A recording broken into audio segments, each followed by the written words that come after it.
Welcome to Clear Passage Ministries. I'm Althea Ledford, and I will be your teacher for the next hour. Clear Passage Ministries is designed to give you tools and techniques and usher you in a closer walk with God. Even if you've been a child of God for years, some of the information just puts another twist on it and gives you a fresh dive into some deeper water. I hope you enjoy the next hour, and I look forward to meeting you again. Thank you. We're doing part 2 today of excuse me, next level wisdom, holding on to your blessing. And I wanted to just quickly talk about the achieving and customizing a blessing. It has to be something that rolls out of your tongue, that you, when you think of a person or you think of a situation, this is important. When you think of a person or you think of a situation, you are always in the process of constructing a blessing. Sometimes your blessing is to heal, to help them get out of a situation, and or to go into a situation or to hold on. But it's a blessing, and you would be praying God's will into their life. But if it's revealed to you, because the Lord is always a healer, a consecration, sanctification. God is always moving towards the better things. And so he doesn't move towards the will of people. And you can hear and talk, but he's not moving towards the will of people. He's moving towards his will. So it's always a situation where you want what's best for them, not yourself and not what you think they should do, but and this is especially when it's actually easier to pray objectively on people you don't know, because you don't have a horse in the race. You don't have anybody that you don't have an ulterior, conscious or subconscious. You don't have an ulterior agenda, and so it's easy to do that. But when you are attached to a thing, it's harder to say thy will be done, because even if you're saying thy will be done, you're leaning. Sometimes you say it with your mouth, but your spirit is leaning towards your own agenda. So in customizing a prayer for anyone, you want to customize the will of God in their life. And you want to speak life. You want to speak the word of God at all times. So in order to do that, it has to be handy. And handy means, I have to put somebody on mute. Handy means that you keep it right. Just like you carry a plumber carries stuff in his pocket, a construction person, contractor carries tools in his belt, and he uses it like a tool. You become familiar with the tool. Now, how familiar do you become with the tool? Think about the guy that the pizza maker, when they're making pizza, he becomes it looks like an easy thing to spin the dough up in the air, but you become familiar with the substance of the dough, then you can toss it up, and you know just how to catch it and how to not poke a hole in it, and how big the dough should be, and then how small it, and you have a sense of it. There was a and I don't know how she did. There was a story called Beloved that Oprah Winfrey did, but she was making biscuits. And one time my daughter made this beautiful, it was a sculpture, but it was a scene, and it was a lady sitting, a heavy set black lady sitting in a chair, sleeping, resting, and the kitchen, she had just made biscuits. So there was a bowl of flour, a rolling pin, a sink, a tray of biscuits. There was an oven. She put all this into this. And she used I had a big, thick piece of wood, which was a cutting board. It was a cutting board from my grandmother, but my daughter, I don't have it to this day because she put the sculpture on it, so the cutting board became part of the sculpture. But the cutting board was wooden, and it was the floor of this house, of this place. And then she went on she made the dough that she sculptured this thing out of water and flour. And then she painted the whole thing, and painted the little pearls around the lady's neck. A huge amount of detail. And she was like in junior high when she did this, and I was like, oh my God, this is brilliant. This is beautiful. And so it was phenomenal. But she was familiar when that reminded me, and she had not seen Beloved, but Oprah was making biscuits on Beloved, and she was familiar with the dough, how to make it from scratch, and how to knead it with your hands, and then how to let dough rise, and then how to let it, and then how to break it up and put it in dough. You can do a lot with dough, but you have to be familiar with the substance of it. And you just like children, mothers, when you have children, you familiar as that first baby, you're a little scared about how to handle the baby and all that stuff, unless you've worked with children. But then by the second baby, you could just put diapers on the baby, feed the baby, do everything without even thinking about it. It's instinctive because you are familiar with working with little itty bitty limbs, and when the limbs get bigger and what you're looking for. And when you're listening to your kids, even when they're talking, you can tell when their noses are congested. You can tell when I don't know how to explain it, but you can tell when they're coming down with a cold. You can tell when something's wrong with them before the symptoms show up. You can tell it before then. Prayer, same thing. And sensitivity to God. You handle the substance of anointing and Holy Spirit to a degree you're familiar with it. The Lord can tell you that you know how to hook up a prayer. You know how to pray for people, not just the superficial surface prayers. And you can go in quickly and pray deeply and pray for the thing. You can pick up on it quickly because you start working with the substance of. That's why you have people that can come into the sanctuary early in the morning and have the anointing drop before everybody gets there because they're familiar. They brought the anointing with them. There's certain breads that you have to carry the yeast. You have a bread that has a yeast in it, and that you mix it up with your other bread, but it's the bread that you keep working with, and it's the yeast that you keep working with, and yeast multiplies, but you know how to function, okay, I can take this and make some more, and now how to do this and make some more. Holy Spirit, same thing. You know how to pray hook up a prayer. This is very important. Now, what does that mean? Your prayers are layered. Blessings, or I should say, hook up a blessing. Blessings are layered. Sometimes the person that you're praying for, they don't have no initial yeast and initial batter to work with. They don't have nothing in their kitchen that would start the process. There's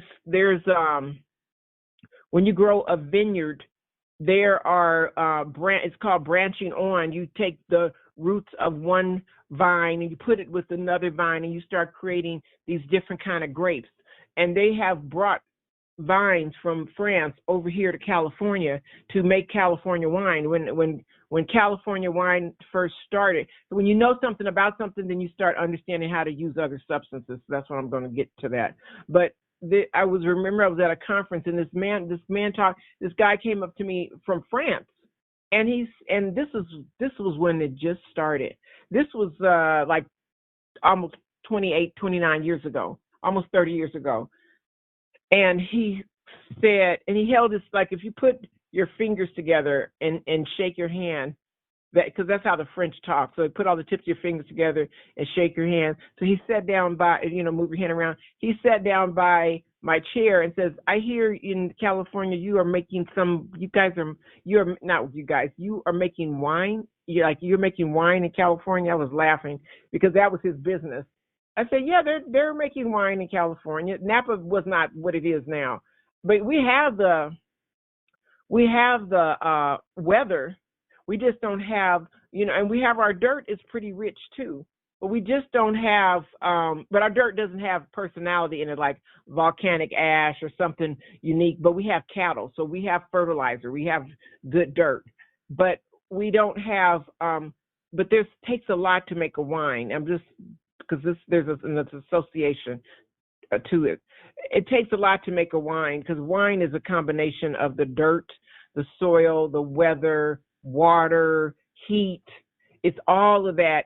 And you have to literally, and even if those same vines grow a wine in 1976, that wine's going to taste different in 1977 because it's an original work. That's why you don't just cookie cutter anything. When you pray for somebody, you go in.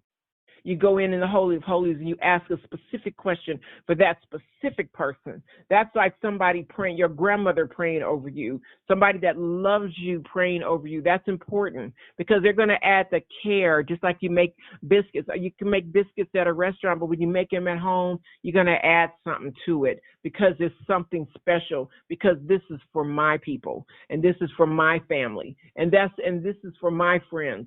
And so different than you make it for, you might make it if you are good, if you can you can cook with love, and you can tell. I don't know how it works, but people that cook know this.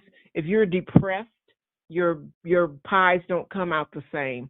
If you are sad, your food tastes sad, and you can't know why. I don't know what that math is. I do, but I know that you are transferable. You are transferable. So if you are happy and you are a blessing and a blesser, then you can impart that onto other people. This is very important. You cannot you don't want a sad person praying over you, somebody there's no reason to be sad. There isn't. There's no reason to be sitting in the sadness. God didn't give you that. He said, fruit of the Spirit, sadness is not part of it. So if somebody's constantly you have to pray that spirit off of them or pray it off of whomever, but somebody that's sad and depressed, they are, there's two theories of thought on that. Should they be praying for other people? Not if they're imparting something onto them, but if they're praying and identifying with the struggle, sometimes depression breaks when somebody prays for somebody else that's depressed, because they're in the battle and they actually understand where the other person is. Jan Crouch, hold on, let me because I have to go back and talk about the wine, the vine, and okay, I just have to write this down. I have to get back to that. So somebody with Jan Crouch from Paul and Jan Crouch. We're talking about, she was suffering from depression. Actually, it was a spirit of. She was suffering from depression, and the thing about when the enemy starts to try to get you in a spiral, downward spiral, he starts to try to repeat and get you to repeat all the negativities, it is a consuming, overwhelming pull down. It's very dangerous because he's trying to it's not real. It is a conjured situation. It's a conjured emotion. And conjured means somebody is like a curse. It's something that the enemy will try to do to an individual to keep them from their goal, to get them to start speaking something contrary to the word of God. And if you are, hold on one second. Let me just see what this really is real quick. If you are not careful,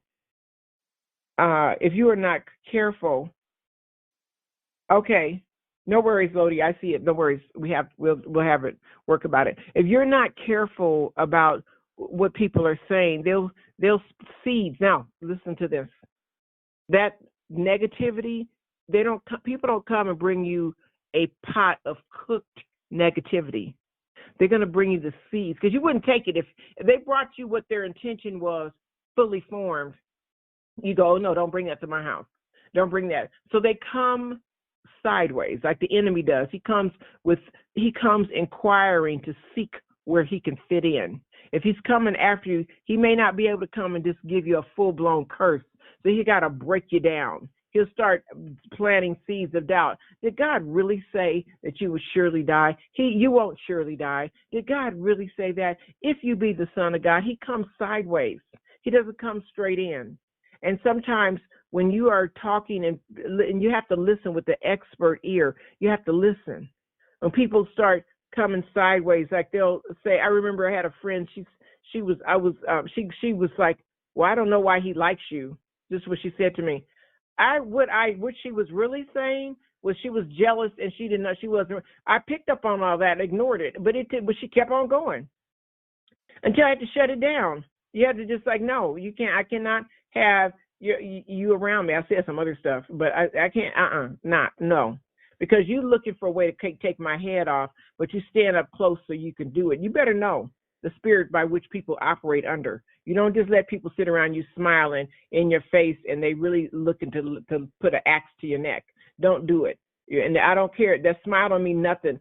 I'd rather somebody curse me out and then patch up the relationship than to smile and be seething. That's called passive aggressive behavior. It's very dangerous, and it's not good. If you don't like me, say it. It's fine. I don't care. That's it. And if you do, good. But you have to be very transparent. And the reason you have to be transparent is because God is transparent, and God, the Holy Spirit, functions in truth. He does not function in deceit and around the corner and down and sneaking. People that are coming after you do that. Pay attention. So when you hear those sideways conversations, you address it with the Word of God.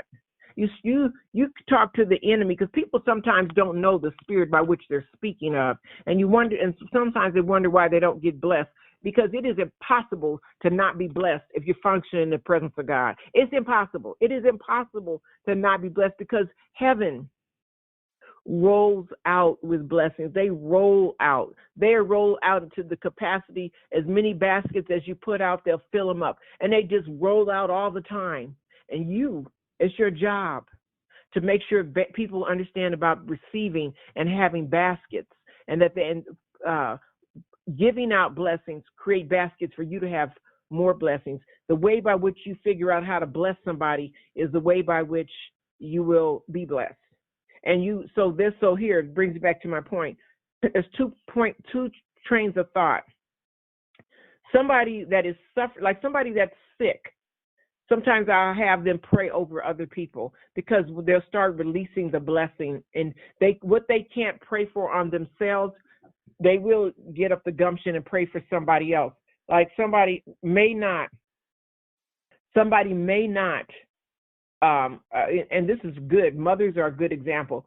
Somebody may not pull up the strength to keep pushing out of a life-threatening situation for themselves. They might not fight for themselves, but if their child is there, if their husband's there, they will find the strength to save them. And that's the same thing. Sometimes you have to do that, like a little psychology in prayer. You put somebody that needs that to pray for somebody else that needs it, because they might have this thing. They're caught up in it themselves. They won't fight for themselves, but they will fight for someone else. You've seen people talk to people that are in the process of dying, and they're ready to give up and they're really exhausted. Then the doctor will start talking about the kids. The doctor will start talking about the husband, about the babies. And then she finally has strength, because she won't pull out for herself, but she'll pull out for somebody else. And sometimes that's what that prayer means.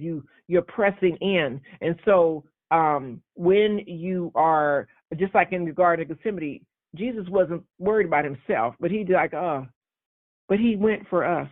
He actually went ahead and did it for us, because he himself, he wasn't in danger. He was perfect when he came, and he was perfect when he left. But because he could have died a regular death. I mean, he could have just went and lived. If he decided not to go, he could have just lived on and then, just faded into history. We'd never know about it. But he could have done that, but he didn't, because you and I required salvation, and he had to do it for somebody. So he did. He went to Calvary for us, not because they caught him. He allowed himself to be caught and captured. But anyway, getting to this point, somebody that is depressed might be able to break in. You have to use your anointing, and hearing from God will tell you how to pray for a person.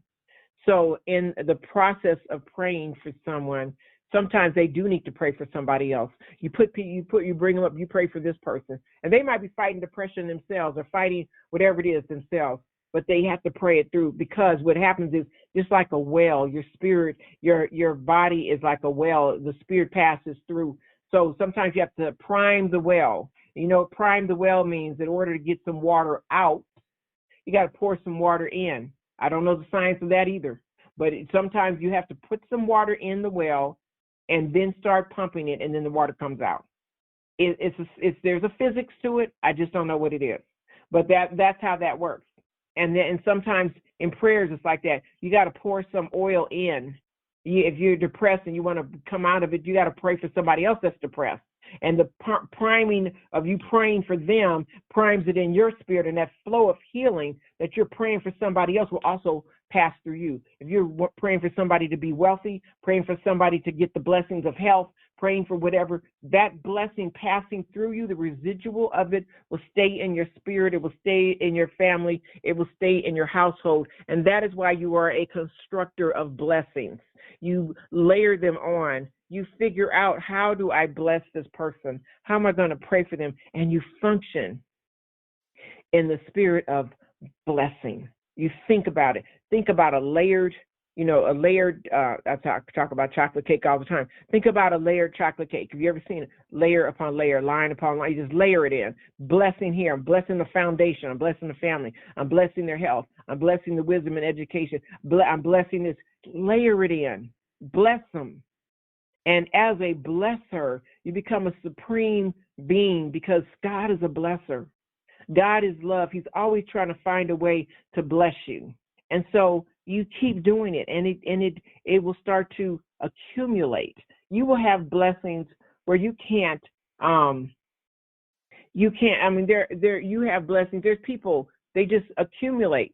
They just always have change, big old things to change in the car, change at the house. That's a sign of a blessing. That's somebody that is able to accumulate a blessing. They always have money. You guys know those people. They always have. They don't know where it comes from. They just find it. It finds them, is what I'm trying to say. They're bringing it to them.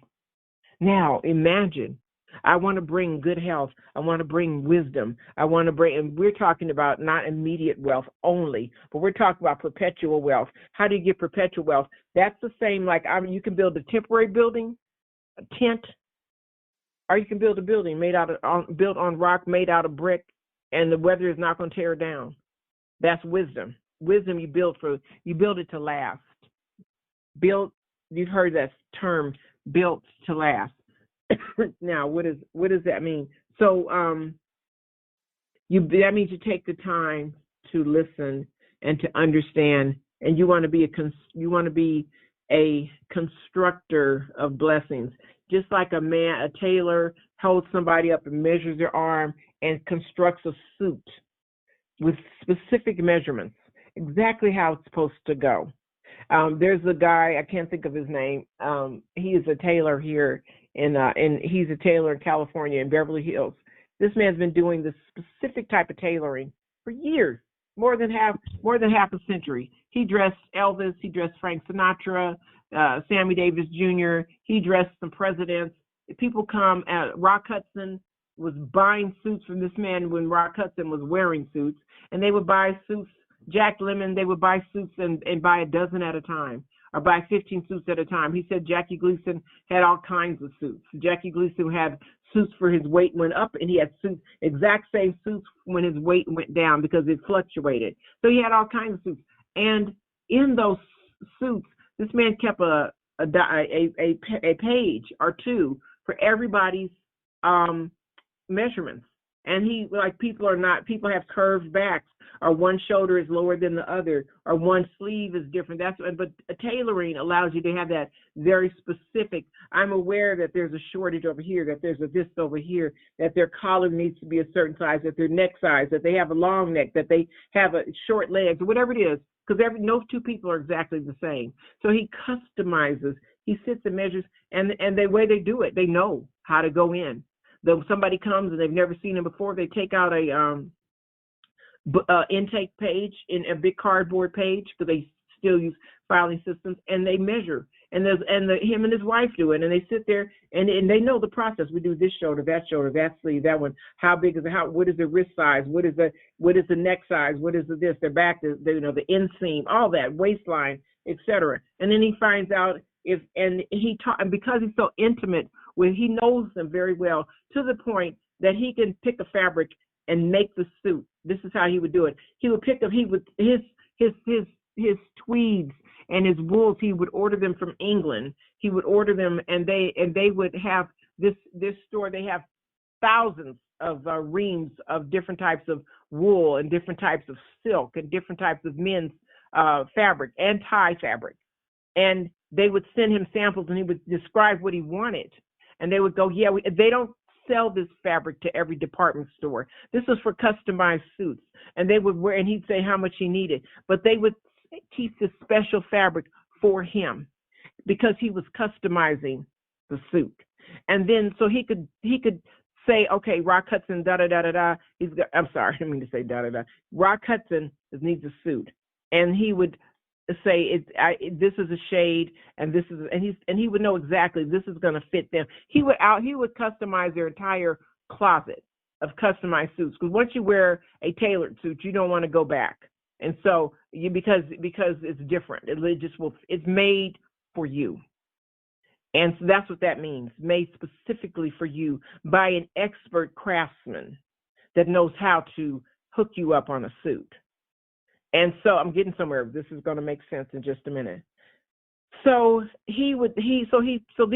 Rock Hudson was known as one of the best dressed men in Hollywood. And you know how well you've seen some of these other people dress, but men used to really suit up back in the day. And so his suits just would fall flawlessly on him. They would just be wonderful. And this is the thing. People would say he would dress you and you couldn't add it. He said you couldn't add a this. You have to wear a certain handkerchief, but they were flawless when he finished. And so and he would tell them what to wear and how many, and just their whole thing, because he knew what he was doing. And so then what happened was he would make their suits and tell them to come pick it up. And they were picking up suits, and these people worked all the time. They were, and I don't know how much the suits would cost, but they would work all the time. And then he would go. Then they would turn around and say, "Well, come, I've just made a suit for you." And they would come and buy it, and it would be perfect. It would be their color. It would be already, and you know, when somebody has your measurements, they can make a suit for you. This is what your prayer list look like. You customize a blessing over your people, whoever it is you're praying over, and whatever it is you're praying over, you customize the blessing. And let me tell you how good God is. If you know the substance by which you're working with, you know, love, joy, peace, you know what a blessing looks like. You know that the blessing, you could have twins live in separate households. The blessing for twin A is going to be different than the blessing for twin B, because their lives are different. So you customize. You don't just throw some cookie cutter prayer at somebody and think it's going to work. Jesus did different kind of miracles all the time. He healed the sick many different ways. We just have a sampling of them. But the one time he spit in the dirt and put it on the guy's eye. One time he said, "Go dip in the water, go do this, go do that." And some people, like the centurion, you don't even have to touch me, just speak the word, because it's not in the action. It's the spirit by which you're using it. So like Paul, sometimes they would walk by and the shadow would heal the people. Sometimes they would have a handkerchief. He would send that. Sometimes it's a hem of the garment. It's no, because it's not in the action. It's in the person that is doing it. However they want to cast the blessing, do that blessing. So, and you can cast it. We use cast. People use cast in a bad word, but cast, like you cast out a fishing line, fly fishing. They're casting it out. Same thing with the blessing. You are listening, and you're listening before you said it. They say measure twice, cut once, because you got to know what you're doing. You got to know the spirit realm, what you're praying over. You have to pick up on people's spirits before you start praying over. You don't just pray random prayers. What am I praying for? What are we in agreement for? What are we in agreement with? You don't have to talk so much if you have a sharpshooter in your prayers. You don't have to just throw it up against the wall and hope something sticks. That's not no way to pray. That is a lazy prayer, and you're wasting. And then you are praying amiss.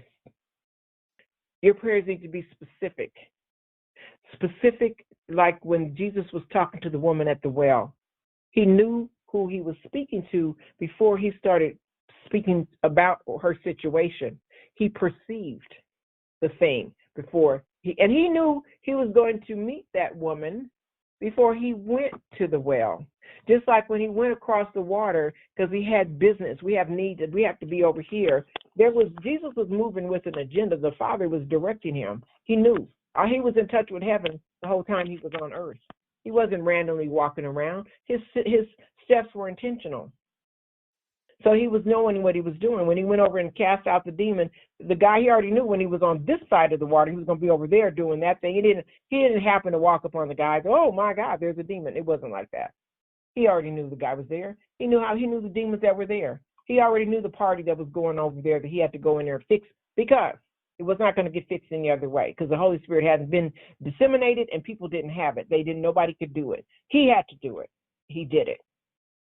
And he went there and they started, Jesus, are you come to destroy us? Yeah. You get your behind up out of here. You have to leave. Well, where can we go? I don't know, but you got to get out here. You got to get out of him. And he just told him, can we go over to the swine? Yeah. And then he made the swine go over the cliff. So he didn't get out. That was called negotiation.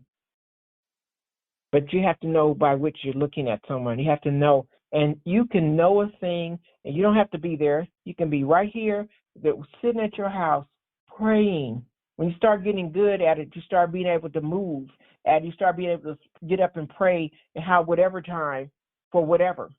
God says, get up, pray for this person. You'll be praying for stuff and people you don't even know. He just put them on their heart, and he will just, and you have to pray over them. You don't know why, but you're praying over them. You're grasping. You grow going in.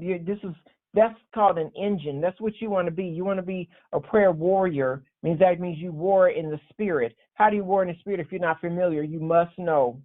You must know your enemy. You must know the sneakiness, and because usually the most effective thing the enemy does is to have you think he doesn't exist. To have you thinking, oh, there's no devil. Relax. Lay your head down here. Like Delilah and Samson. She was a bad spy. She tried many times. Okay, that didn't work. Okay, I promise I'm not going to cut your head off again. Just tell me the secret. Oh, okay. You have friends like that. They'll cut you, and then you take yourself back over there and still be friends. You guys know you have kids that have friends like that do not mean them any good. Lurking, but they keep trying. They try to go because the enemy has sent that one to come and get your child, and so you have to pray over that. There was a woman that this was on a TV show, and people can see stuff, especially when you've been around a while and you start listening in the spirit realm. Depending how early on you start becoming sensitive to what's happening with people, and I'm gonna say this. It's not, and I talk about it all the time. It's not that you like or dislike people. It's you're listening for the spirit by which they're operating in. What is their true north? What's the there? What's pushing them through this process called life? What is it that they're functioning with? You want to know that. And why do you want to know that? Because you want to know that if I get in a ditch with this person, what's in them? How are they going to respond? You can't judge a person by when everything's going great. You only know how a person is under pressure. You only know if you press them. If they get, and that's why God tests you and he presses you, because he doesn't know what's in it. And see, you get down to a point, you got to choose. Choose ye this day who you're going to serve. Can't serve both of them, but if there's no pressure, you can. Just like a married person, man or woman, when everything's going good at home, and then the enemy's going to bring something else just to tempt you, called temptation. Tempt you. And you're fine when nothing's going on. But when that temptation, those seeds of adultery or fornication, whatever it is, that have been planted, when that thing starts to grow, it will literally destroy your life. It started out all fun. Like just like the guy said in Jurassic Park, it starts out all warm and fuzzy, and then there's screaming. And you know, but he said it starts out like a nice situation. Same thing.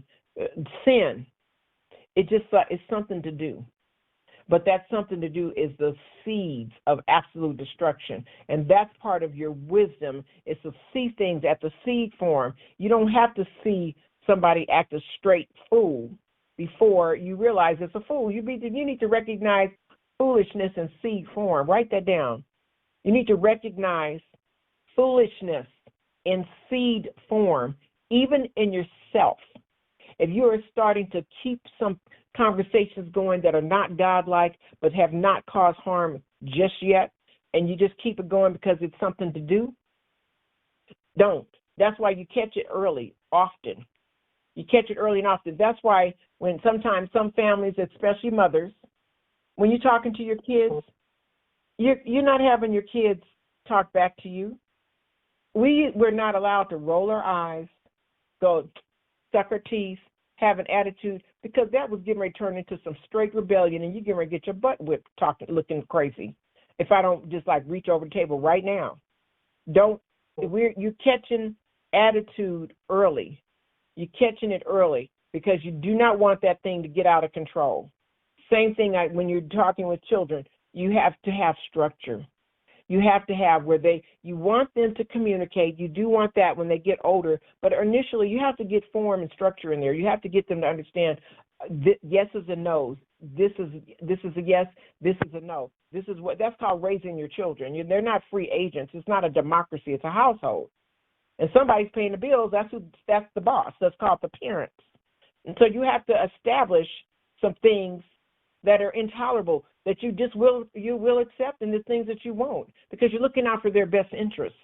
And when they get grown, they can do what they want to do. You can look. You want to let the dishes pile all up in the kitchen in your house, do whatever you want to do. You don't want to scrub the floor, you want your bathroom to be nasty, go ahead.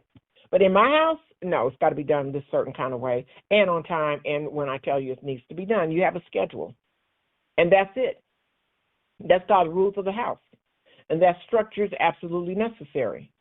So, in the case in point, Minister Bowden and Crystal and Hammond were talking about structure that they had in the household. And then when they got to the military, no problem taking orders because they understood it. And then when they got to law enforcement, no problem because they understood it. But if you don't know it, then you kind of like, why are you telling me what to do? I don't want to. You resist it. So when you training your children helps prepare them to be able to function in the presence of God, because you can take orders. You understand authority. You understand. And what does that mean? That is preparing somebody to be able to get blessed, to stay blessed, and to be a blessing. And so when you are praying for someone, you pray structure. Don't pray for big increase, and then you haven't also prayed for the ability to maintain it. Don't pray for somebody to have this, and you have to pray the whole prayer. Just like you pray for home, you also pray for make sure you have the income to maintain the mortgage, making sure you have the money to pay for the gardener, for the pool man. You make sure that you have money to pay the property tax, that you have above and beyond, and you have to pray. This is what I mean, a layered prayer, for that you have money to keep putting into your retirement, that you have deep details, and then you cap the prayer by saying, Father, if I have forgotten anything that is necessary and essential to this blessing, then add that to it too. And then you add some. This is called a chaser. And then you go, Father, if you have a better blessing than what I just prayed, I take yours. At the end of the day, if you got something better than what I just said to you, I take yours. If you could add to it, I take that. If you already have it in your mind how this thing's supposed to roll out, I'm opting for yours. Because, see, when God hooks you up on a blessing, but you just got to start the conversation, prime the blessing pump, and start talking about it. And as you go through the process, God, because you're talking to God and you have engaged Him in conversation. That's what the beauty of it is. If you start, see, God is in the blessing business. So if you start constructing a blessing, it's like you making a suit. He'll come down and start looking. It's like, yeah, I kind of like that. Yeah, I see the cuff. I see the tweed. I see the, yes, that's looking pretty nice. Good job. Now I'm going to look it up for you. And then he'll come and just take what you're trying to do, and just like Cinderella, take what you're trying to do and hook it into, this is how you really do it. I think that song, This Is How We Do It, it's a song goes, this is how we do it. That's how God be. That's God all day. Now you can do something, but I'm going to show you how it's really supposed to roll out. It'll be better than you even imagine. But the point is, when you start interfacing with God, you start becoming familiar with the fabric of blessing. You start to understand I need to bless you. And sometimes that man, when he would do those suits, he would tell them, go lose 10 pounds and come back because I can't, because he knows what that fabric is going to, if you, especially somebody's trying to wear stripes, you cannot wear stripes unless you're going to wear a girdle, but you can't wear stripes up and down and you got this thing because the stripes are going to bring attention to that tummy. But if you got it together, the stripe's supposed to go up and down, not up, around, and down. Same thing. So that's the same thing when God's talking to you. Yes, I want to bless you with a husband, but the husband needs to be blessed by you as well. So just like you want him to look a certain way, get your stuff together. Don't be coming all any kind of way and then asking for me to bless you with Denzel and you still up here, you know what I'm saying? No. If you want Denzel, then you got to bring Denzette. That's got to be equally yoked. Just like he's sitting there looking all this kind of way, guess what? He's looking for that too. And you can do it because you could be the best whoever you are. Whoever you are, you can be your best version of yourself. And if you be the best version of yourself, God will add to it. He will add to the process and get you really hooked up. God is a hooker-upper of blessings. And you, as his child, should know how to be a hooker-upper of blessings. Now, today is Tuesday. We're not getting to these scriptures. But you guys know what the scriptures are. I will get to them, I promise you. But God is a hooker-upper of blessings. And blessings are a substance. Blessings are treasure. It's the treasure before it becomes three-dimensional. It's in a substance. It's hovering. Just like you see people, you see people that are just they go somewhere and they just win. You've seen people that go into casinos and every time they sit down, ching ching, and it used to be in Vegas they had quarters, and quarters would hit that little tin they used to have quarters. Now they have machines, but they used to have quarters, and you hit the thing and it would just fall out. And so my grandmother, when I was little, my grandmother would come back from Vegas. She was a senior, and those are the most dangerous women to have in Vegas because they save up a little change, and they all get on this big old bus, and they go. It's called a turnaround trip. You go at night. You drive on. It's only 4 hours. You drive to Vegas, and you get there at whatever time, 6 in the morning, and they gamble all day. And they get back on the bus at the end of the day, and by late at night, they back home. So it's a turnaround trip, not meant to sleep. You can eat whatever you want to do, but you sleep on the bus. And my grandmother would come home, and her hand, palm of her hand would be black from pulling that slot machine thing. Because there was a whole thing to it. There was a stimulation where just like people play video games, and you would pull that thing and they would go around and the bells would ring around. And that was like a modern day, old time video game because it had bells and whistles and it would stimulate your mind. And then the quarters would drop out. And you know, when I finally realized, when I was pregnant with my daughter, I went to Vegas for the first time.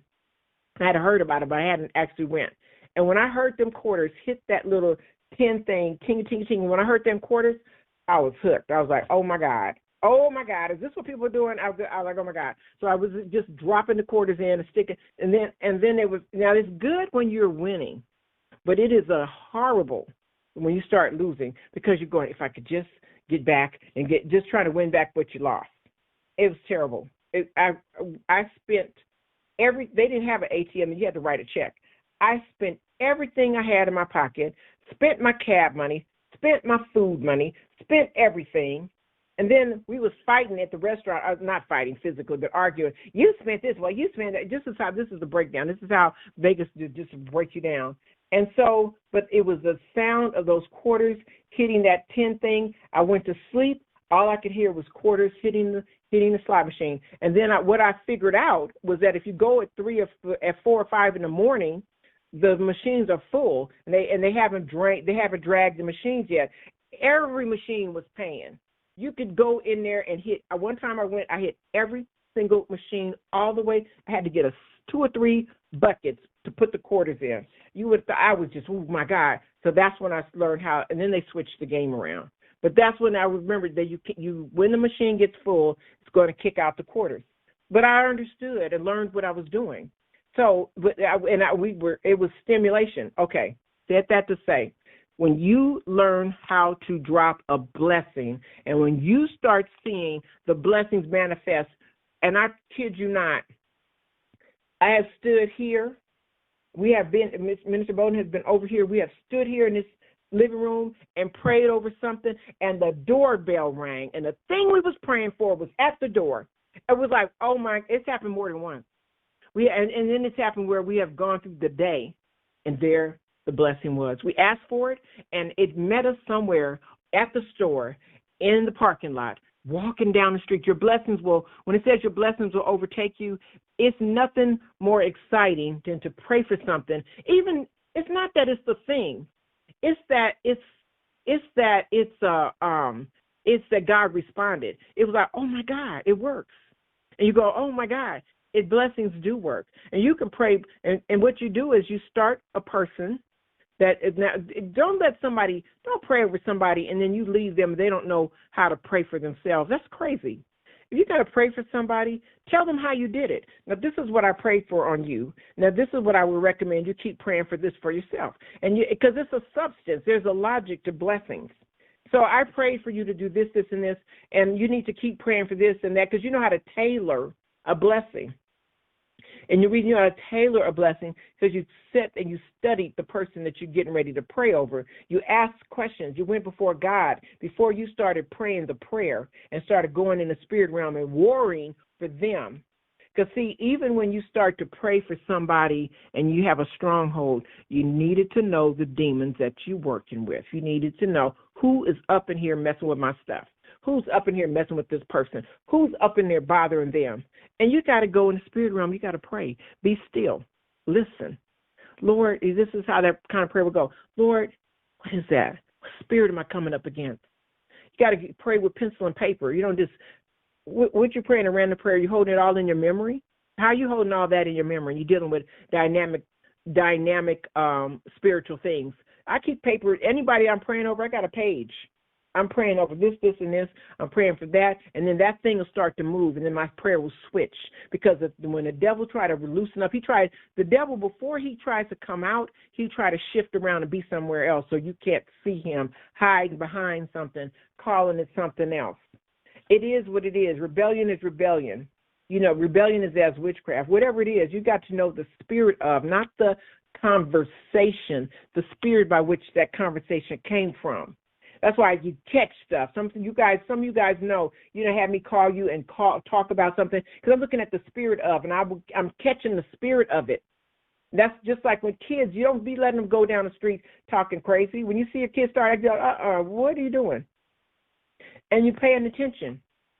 And you know how they do it, where you cut up, that's where it's going to happen.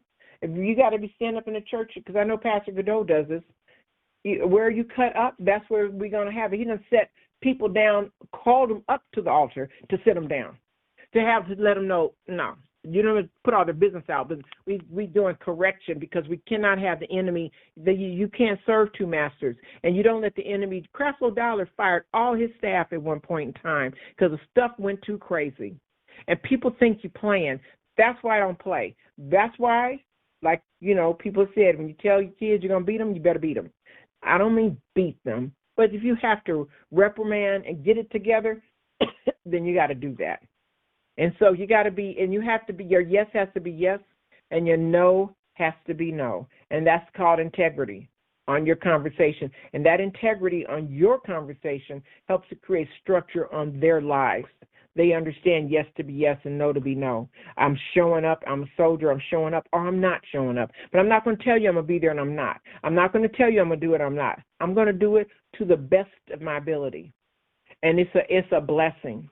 So the tailoring of a blessing, for you to become a tailor of blessings, this is part of our wisdom series, for you to know, how do I bless you? Jesus knew how to bless in completion. He did comprehensive blessings. Remember, he said, is it better to forgive sin or to heal? Which one? It's all it's all blessing. It's all part of the manifestation, the tailoring. And so I bless you. So when you say I bless you and you pray over someone, it's the same thing. I'm going to give you this suit. This suit has a value. Let's say this is a $6,000 suit. I don't know how much it costs. I know they cost a lot, but I don't know how much it costs. But it's a $6,000 suit. And that's $2,000 suit. And we add the handkerchiefs, the tie, and the socks and the shirt. You might be up to $2,500. But I'm not giving you this $2,500 suit and for you to stick it in a drawer. You have to know how to receive a blessing. Because, see, I can give you that suit, and you have the mentality of Walmart, and you're still going to treat your $2,500 suit like a $24 suit because you don't know what you got. So when you are praying for people, there's an educational component. You don't pray big prayers for foolish people. You pray big prayers for somebody that is learning to appreciate what you are doing. Somebody sacrificed to send you to school, then you ought to sacrifice to study to stay there. See, it's reciprocal. God is blessing you, and you need to put your mind and your heart in a situation where you can stay blessed. Why is He blessing you for you to let it fall on the floor? But you don't have enough sense to go get a basket to receive the oil. You don't have enough sense to bring some extra oil. You got invited to the wedding. You might be married at the wedding. Then wouldn't it make sense to, just in case, bring some extra everything to make sure that you are ready, that no matter what happens? That's what Juanita Bynum did when she prepared. She bought the expensive booth because she did it in excellence. She bought 100,000 copies of her own book because she was functioning with expectation.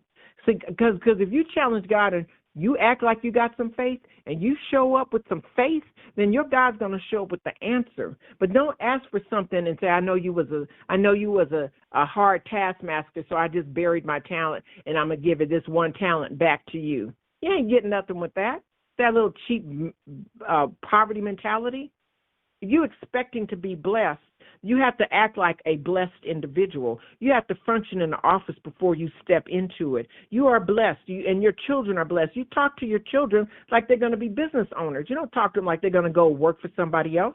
Remember I told you the 3 E's, the elf, the engineer, and the entrepreneur? I'm going to do a book on that. The elf, the engineer, entrepreneur. If you teach your children to be elves and all you ever talk about is the county check and the food stamps and how you're going to get this and you're going to get that, that's as far as their mind will ever go. But if you start talking to them about you're going to be a business owner, you're going to do this, you're going to do that, and you start demonstrating that, because for business owners are breeded. So they got to see you do something if you want them to do something.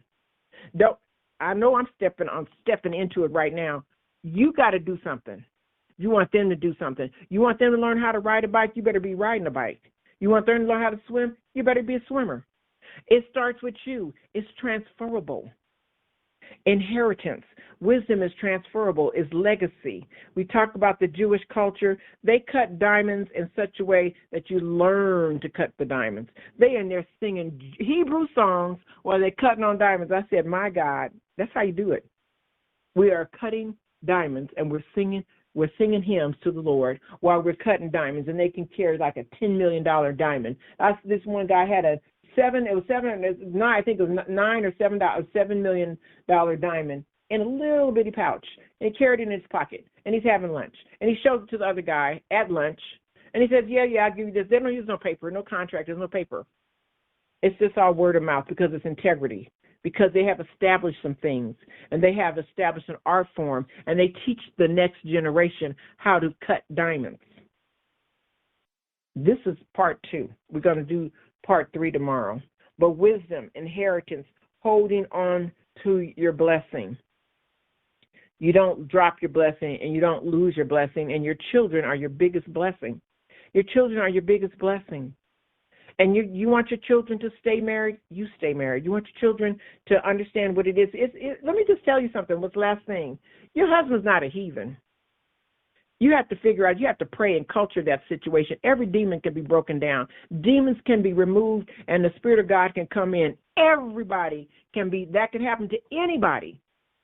And just like you fell in love with him the first time, you fall in love with him. If you haven't figured it out now, when you are married, you fall in love over and over again. Yeah, it's not that same love back 20 years ago. You done fell in love with this person over and over and over again. You love him, you hate him. You love him, hate him. You love him some more. You hate him. You love him. And then you go, okay. And you get into a process, but you It's ever you love them over and over and over again, and then that's how you guys have fights, and then you start laughing and make up, and people don't even know what happened because it's a thing, it's a mystery what happens between a man and a woman. You can't get in that process. They've been made up, and then you on the outs. That's why you don't get involved with grown married folks' business. You let them work it out because they'll be working stuff out in the pillow that they couldn't talk about in the daytime, and it's just eye contact, and the argument was squashed, and it was nothing. This is why you see old people don't have long arguments. They go, okay, and it's done, and they go back and have lunch. That was the argument. That was it. There was no. They don't had to fight so many times. They don't even have to rehearse the process. They have script. Their script is a word, because that one word is a whole argument that we've had 20 years, and so I don't have to tell you. And you've seen married people where the wife goes, "Do I have to go there?" And he goes, or he says something and she goes, because they know it's a language that's only the two of them understand. Hi, welcome back. I hope you enjoyed the message. Now, don't forget to like us, subscribe, share, and comment. And most importantly, you come back soon.